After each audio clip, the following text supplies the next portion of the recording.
गांव में एक पत्नी थी, एक पति, दोनों बड़े प्रेम से रहा करते थे। पति पढ़ता था, उसकी पढ़ाई अभी कंटिन्यू थी, चल रही थी कि विवाह हुआ। पत्नी में बहुत आसक्त था, उसका पति बहुत सुंदर थी, बहुत अच्छी थी। एक दिन उसके कॉलेज से ऑफर आया कि आपकी आगे की पढ़ाई लंदन में होगी, आप चाहें तो यहाँ की गवर्नमेंट आपको पढ़ाने, आप अच्छे नंबर लाए हैं, आप योग्य हैं, तो आपको गवर्नमेंट अपनी तरफ से भेजेगी लंदन पढ़ने के लिए। जब ये प्रस्ताव आया, 3 साल के लिए लड़के को जाना था। अब पत्नी को पता चला कि मेरे पति 3 साल के लिए पढ़ने लंदन जाएंगे। ये घटना उस जमाने की थी जब हमारे देश गुलाम था, और ये कहानी लिखने वाले मुंशी प्रेमचंद्र हैं, और मुंशी प्रेमचंद्र ने गुलामी का पूरा कार्यकाल देखा है। उसी जमाने के कवि हैं, उसी जमाने के लेखक हैं। तो मुंशी प्रेमचंद्र जी लिखते हैं कि वो लड़की, पत्नी आई, पति से कहा, आपका क्या विचार है, लंदन जाओगे? आपको ऑफर आया, आप जाना चाहो जाओ, नहीं जाना चाहो मत जाओ। पति बोला, नहीं, मेरा जी नहीं करता तुझे छोड़ के जाने का। कैसे रहूंगा 3 साल तेरे बिना, मैं नहीं जाता। कोई कैरियर वैरियर नहीं, जो है भारत में कमाएंगे, खाएंगे, प्रेम से रहेंगे। क्या करेंगे इतनी डिग्रियां, इतना पैसा क्या करेंगे जब अपने का प्यार नहीं है? तो मैं तुझे छोड़ के नहीं जाता।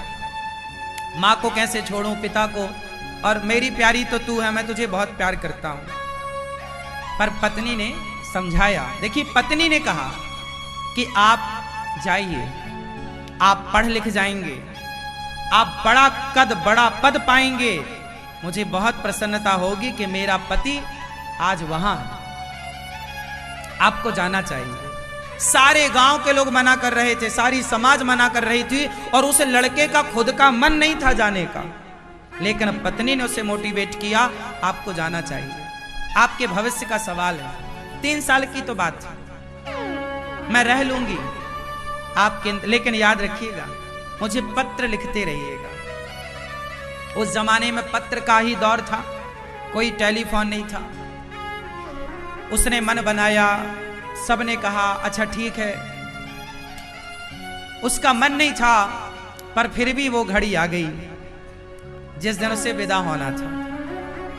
वो विदा होने के लिए चला, पत्नी से मिलने गया, पत्नी को गले लगाया, कहा प्रिय मैं जा रहा हूं, पर मेरा मन नहीं है तुम्हें छोड़कर जाने का।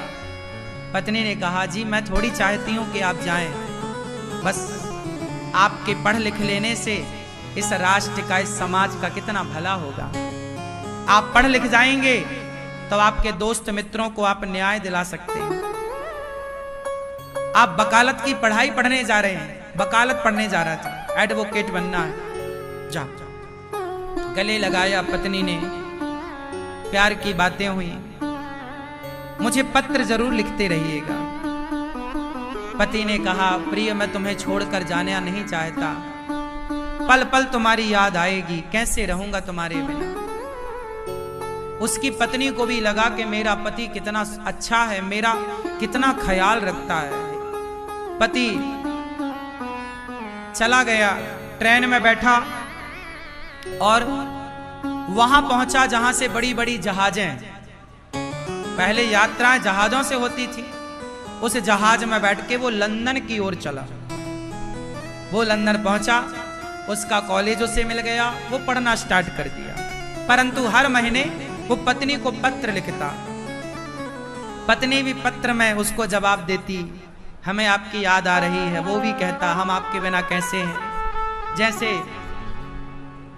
सब प्यार की उपमाएं वहां बहुत अच्छा मुंशी प्रेमचंद्र जी लिखते हैं, वो तो बहुत अच्छे कवि लेखक हैं।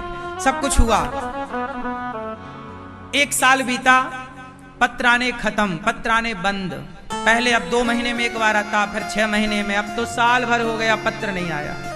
पत्नी को लगा मेरे पति का पत्र नहीं आया। अब जब पत्र नहीं आया तो ये भी पत्र लिखती तो इस पत्र का कोई जवाब ना आया, तो जब जवाब ना आए तो लिखने से क्या फायदा है। पत्नी को लगा पत्र आते थे तब तो मैं जी लेती, 3 साल नहीं 6 साल रह लेती, अब पत्र नहीं आ रहे हैं। पत्नी को लगा कि मुझे जाना चाहिए। वो पत्नी अपने पति को पाने के लिए देखने के क्या हाल है, लंदन में क्या चल रहा है, वहां की हवा ने कहीं उनके मन को परिवर्तित तो नहीं कर दिया। वो चली, लंदन चली वो महिला। गांव वालों ने रोका, ना ना मैं आ जाऊंगी, मैं पति को पाने जा रही हूं। वो लंदन पहुंची। एड्रेस तो उसको पता ही था क्योंकि उसके कार्ड आते थे ना, पत्र आता था तो एड्रेस था। अब वो जैसे ही लंदन पहुंची तो वो जैसे ही पहुंची उस कॉलेज के सामने, क्योंकि उसे कॉलेज पता था मेरा पति इस कॉलेज में पढ़ रहा है, जैसे ही पहुंची तो उसने देखा कि उसका पति सामने से आ रहा था। उसे लगा गले से लगाऊं, लिपट जाऊं, लेकिन ध्यान से देखा तो उसके बगल में कोई स्त्री और थी, एक लड़की थी, और वो लड़की का हाथ पकड़े जा रहा था। उसने तो ध्यान नहीं दिया, पर इसने तो देखा। अब ये वहीं पर किराए का कोई घर लेके ना आसपास रहने लग गई और वॉच करने लग गई, देखने लग गई। उसको लगा मेरी आंखों ने धोखा देखा होगा, पर रोज उसी लड़की के संग आता, कॉलेज उसी के संग जाता। अब ये वहां लंदन में क्या करे, तो इसको सिलाई आती थी, तो इसने भारतीय ड्रेस बनाना स्टार्ट कर दिया कि भाई कुछ तो खाने को चाहिए ना, तो इसने सिलाई करनी शुरू कर दी। कुछ दिन के बाद वही लड़की जिससे उसके पति का इलू इलू था, वो लड़की आई और बोली, बहन वो अगले हफ्ते मेरा ब्याह है, तो तुम मेरा लहंगा बना दोगी क्या, भारतीय ड्रेस सिल दोगी क्या? हाँ हाँ क्यों नहीं, मैं सिल दूंगी। अच्छा ये जानती थी कि यही वो लड़की है जिससे मेरे पति का चक्कर है, पर ये बहुत धैर्यवान लड़की थी। इस लड़की ने कहा कि आपका ये जो पति है, शादी इसी से होने जा रही है। वो नाम बताया, हाँ हाँ सुभाष उसका नाम था, सुभाष से आपकी शादी हो रही है? हाँ हाँ बहुत इंटेलिजेंट है, मैं तो देखो कैसी हूँ, सांवली हूँ, वो बहुत गोरे हैं, सुंदर है। तो इसने कहा कि उन्होंने कुछ बताया नहीं क्या? अरे आज के लड़कों को परख लेना चाहिए, शादी वादी कर ली है पहले के नहीं। उस लड़की ने कहा, नहीं नहीं मेरा पति बहुत अच्छा है, बहुत अच्छा है, 7 दिन बाद मेरी शादी है, क्या तुम मुझे ये दोगी सिलकर? हाँ हाँ। अब बेचारी वो अपना मन लेके उसके पति की होने वाली पत्नी का लहंगा सिल रही है, सिल रही है। लो अब वो क्या कहे, आप ये बताओ वो क्या कहती? चलो वो खड़ी हो जाती, जी मैं तुम्हारी पत्नी हूं, ये कैसे कर सकते हो? चलो इससे क्या होता कि अपने पति को तो पा लेती, लेकिन पति के हाड़ मांस का करती क्या? दिल तो ना पाती ना, मन तो भटक ही गया था। कीमत इस शरीर की नहीं होती मेरी मां, ये शरीर कीमती नहीं है। इस शरीर में, इस दिल में, इस मन में आप रखते किसे हैं? अब मन तो दूसरी महिला में चला गया। शादी की घड़ी आई, उसने लहंगा सिल के दे दिया और शादी की उसने कहा, बहन मेरे ब्याह में जरूर आना। उस लड़की को पता नहीं कि इसके पति से मेरा ब्याह होने वाला। लो भैया, ये शादी में गई और शादी में जाके देखा तो उसका पति बैठा मंडप पे, उस लड़की के संग उसकी भांवर पड़ रही है, फेरे पड़ रहे हैं, शादी वादी हो गई। जब शादी हुई, अब ये बताओ ये बोलती तो क्या बोलती? क्या बोलती?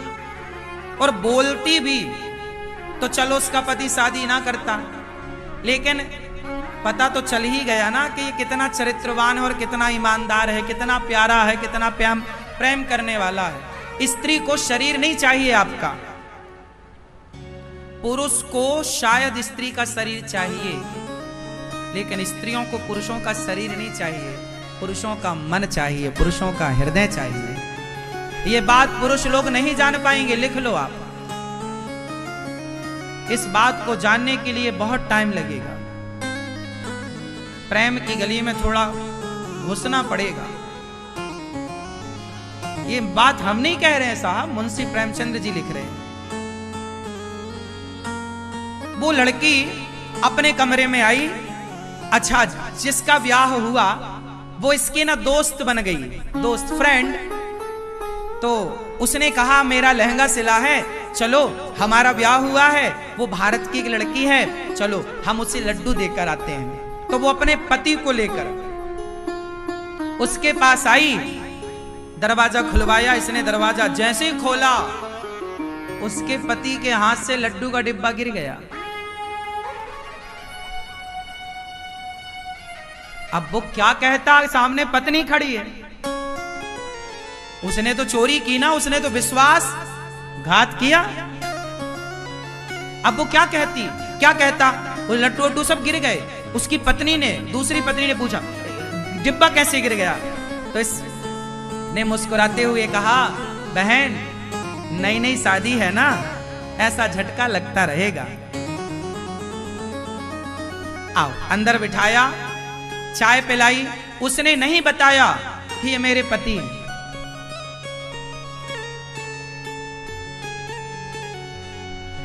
उस लड़की ने कहा बहन तुमने मेरा लहंगा सिला, मेरी शादी में आई, बहुत अच्छा लगा, देखो मेरे पति कितने अच्छे हैं। हाँ बहन तुम्हारे पति बहुत अच्छे हैं,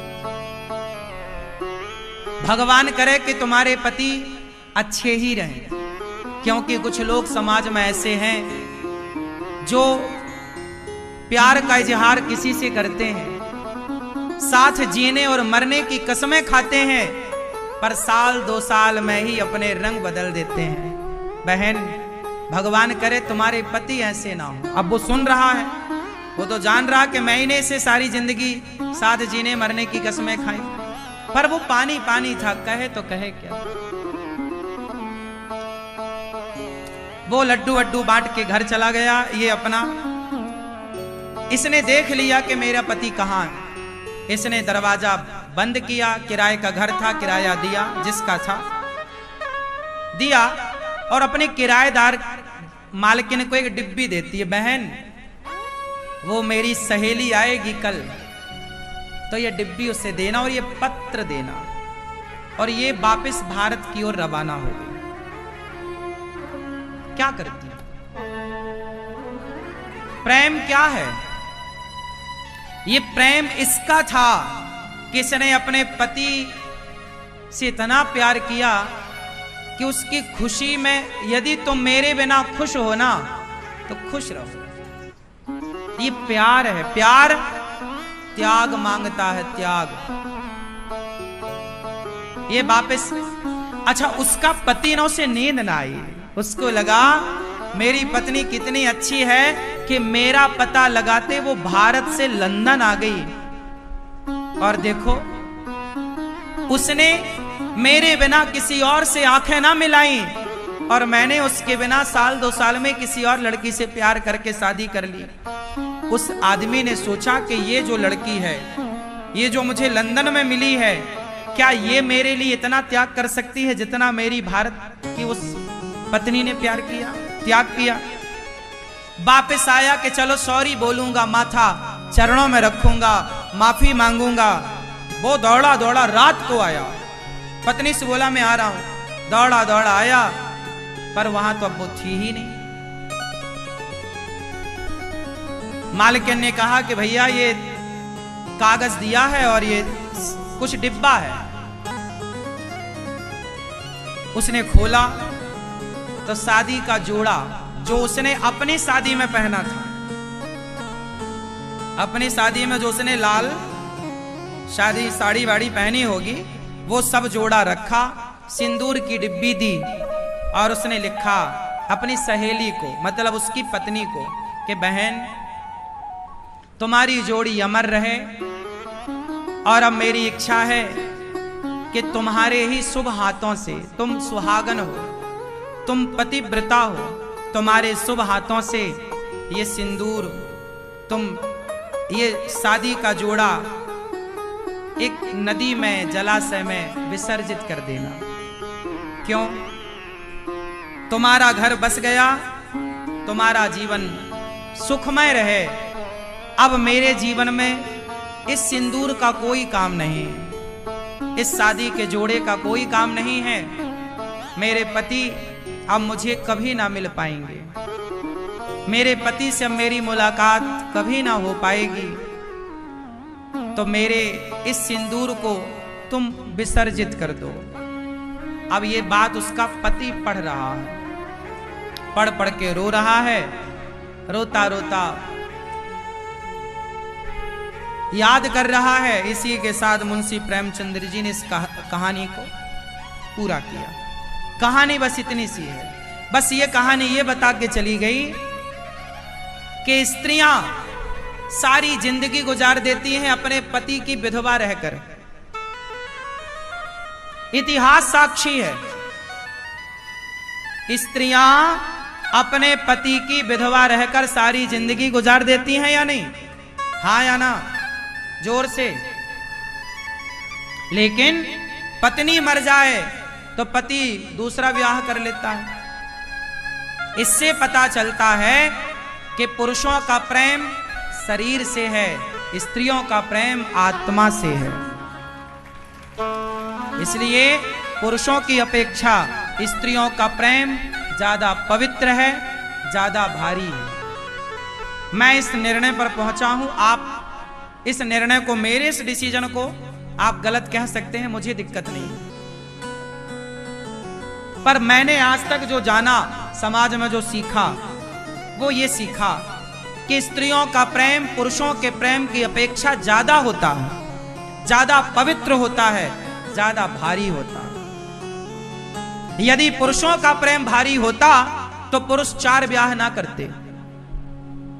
पुरुषों का प्यार ज्यादा भारी होता तो पुरुष 2 ब्याह ना करता। स्त्रियां 1 ब्याह करती हैं, मतलब वो एक से ही प्रेम करके सदा के लिए उससे संतुष्ट होकर प्रसन्न रहती हैं, और मर जाए तो उसी की विधवा रहती हैं। मरने के बाद भी दूसरे की तरफ आंख उठाकर नहीं देखती। ये बात सिद्ध करती है कि स्त्रियों का प्रेम पुरुषों की अपेक्षा कई गुना पवित्र है और कई गुना भारी है।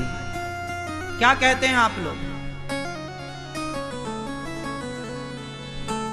इसलिए मैं आप सबसे हाथ जोड़ विनती करता हूं कि अपनी पत्नियों का सम्मान किया करो, अपनी पत्नियों की इज्जत किया करो। पत्नी दौलत की भूखी नहीं होती, प्रेम की भूखी होती।